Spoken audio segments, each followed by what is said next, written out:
나르는 자동차 하면 떠오르는 대표적인 영화가 있습니다.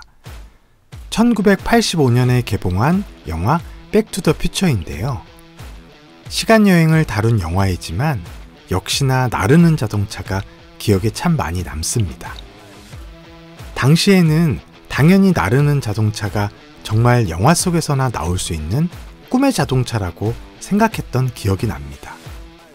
그로부터 30년이 훌쩍 지났습니다. 몇 년만 있으면 영화가 나온 지 거의 40년이 다 되어가네요.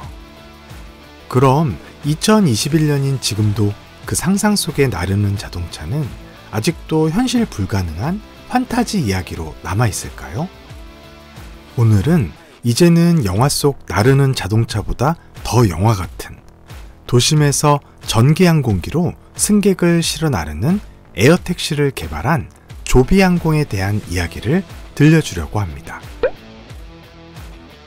조비항공은 2009년 조벤 베비트에 의해서 미국 캘리포니아에서 설립된 전동 수직 이착륙기 개발 기업입니다. 말이 좀 어렵죠?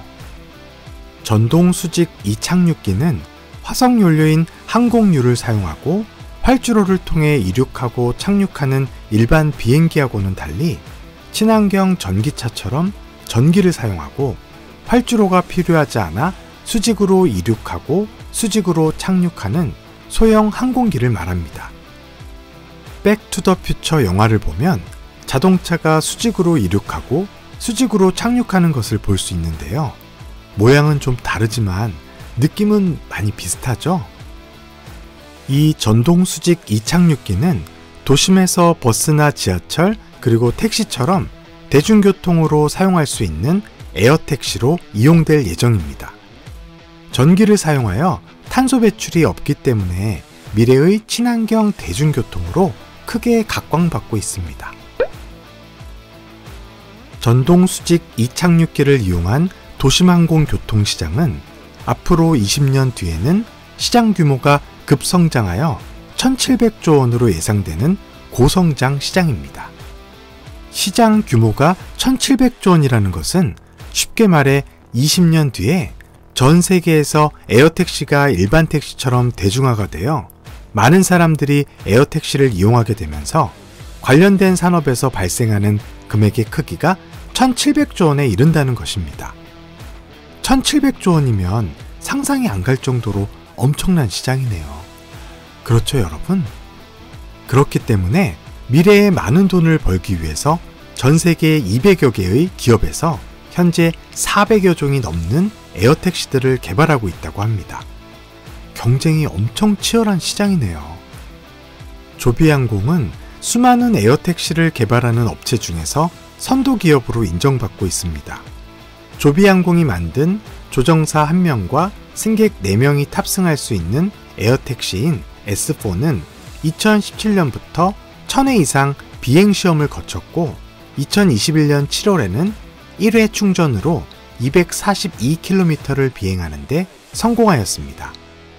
242km면 대략 서울에서 대구까지 날아갈 수 있는 거리인데요. 현존하는 에어택시로서는 가장 오랫동안 비행한 세계 최장 비행 기록이라고 합니다. 에어택시계의 테슬라라고 불릴만 하네요. 조비항공은 2024년에 사람들이 에어택시를 이용할 수 있도록 상용화를 목표로 하고 있습니다.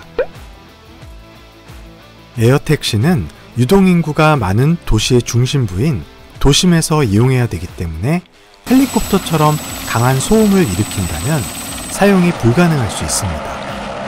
소음 공해는 헬리콥터의 비싼 가격과 더불어 헬리콥터가 에어택시로 이용될 수 없는 가장 큰 이유이기도 합니다. 생각만 해도 시끄럽네요.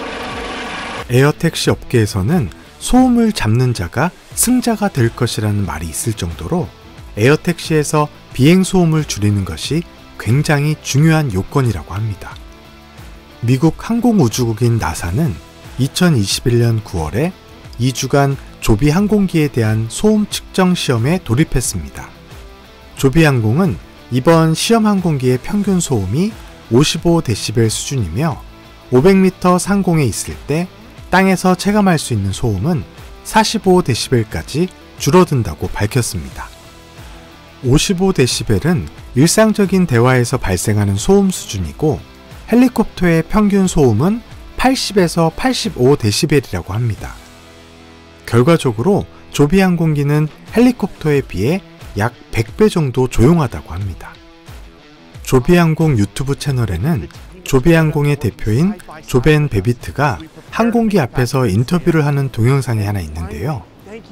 항공기가 이륙할 때조차 말하는 소리가 잘 들릴 정도로 기체의 소음이 적게 발생한다는 사실을 자랑스럽게 보여주고 있습니다.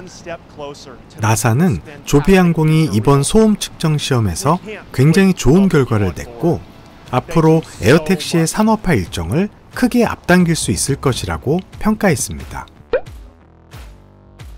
여러분, 그런데 에어택시는 왜 만들게 되었을까요? 버스나 지하철, 택시 같은 좋은 대중교통들도 많은데 말이죠.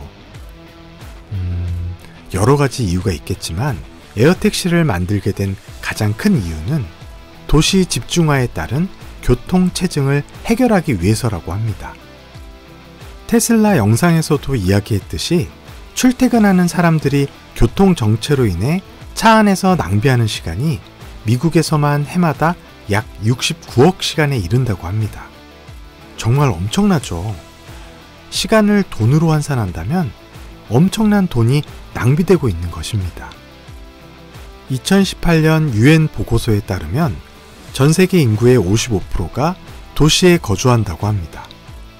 2050년에는 도시 인구 비율이 68%로 높아질 것으로 예상하고 있고 사람들이 지방을 떠나 도시로 모여들어 앞으로 30년 안에 전 세계의 도시 거주자가 25억 명이 더 늘어날 것이라고 합니다.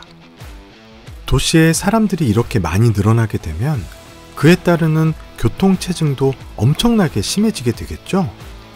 이런 상황에서 자동차로 1시간 30분 정도 걸리는 거리를 에어택시를 이용하면 15분에서 20분 정도면 이동할 수 있다고 합니다. 이처럼 에어택시는 가까운 미래의 도시 집중화 현상에 따른 도심의 교통체증을 해결할 수 있는 최고의 대안으로 기대되고 있으며 차 안에서 낭비되며 버려지는 사람들의 소중한 시간을 아껴주어 사랑하는 가족과 더 많은 시간을 보낼 수 있도록 만들어주는 최고의 수단이 될 것으로 예상하고 있습니다. 조비항공은 2024년부터 사람들이 에어택시를 이용할 수 있도록 도심에 에어택시가 이륙하고 착륙할 수 있는 버티포트를 만들고 에어택시 서비스를 시작할 계획입니다. 서비스 초기에는 택시 요금보다 2~3배 이상으로 훨씬 비싼 요금이 책정될 것으로 보고 있지만 장기적으로는 택시 요금보다 저렴한 수준으로 요금이 책정될 것으로 예상하고 있습니다. 우리나라에서는 한화시스템과 현대자동차 그리고 롯데그룹과 카카오 모빌리티가 에어택시 서비스를 준비하고 있습니다. 저도 에어택시 서비스가 시작되면 아이들과 함께 빨리 타보고 싶습니다. 기대가 많이 되네요. 조비항공의 에어택시 영상을 만들면서 제 아이들과 여러분들이 미래의 다양한 영역에서 열정을 가지고 여러분들의 능력을 마음껏 펼치면서 세상의 주인공으로서 즐겁게 살아가는 모습을 상상해 보았습니다.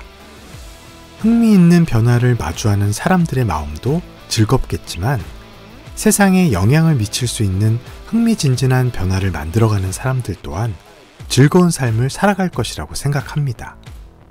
그 중심에 제 아이들과 여러분들이 있기를 희망하겠습니다. 그럼 저는 다음 이야기로 다시 찾아오겠습니다.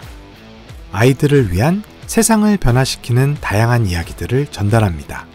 아빠표 스토리 슈퍼였습니다. 이 이야기가 도움이 된다고 느끼신다면 구독과 좋아요, 알람 설정 부탁드립니다.